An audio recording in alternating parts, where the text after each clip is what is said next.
За да има винетка, трябва да бъде съгласувано с народа.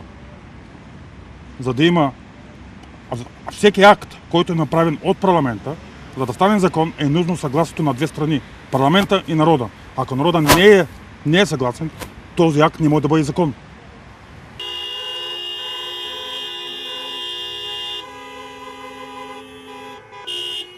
Протестиране срещу необосновано високите цени на винетките имам предвид това, че съобразно инфлацията и поскъпването на живота през годините, това смешно увеличение на заплатите не оправдава вдигането на винетките. Тоест българина като цяло обеднява и не смятаме, че това е достатъчен мотив.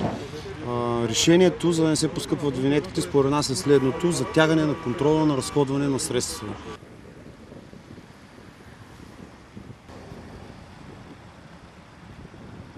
Абсолютно всичко се увеличава, заплати стоят на едно място, народа обеднява. Не е приятно.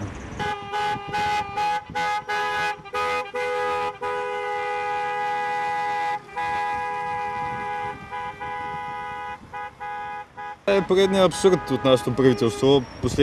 Поредният трекет. Изобщо тези данъци, които увеличават и данъка, вредни храни, всичко това, което правят, е просто абсолютно малумие според мен. И смятам, че е наш дълг да се противопоставим на това. Като граждани, като една нация, просто това е нетърпимо вече. Смятам, че от тук нататък няма начин да не бъде чута.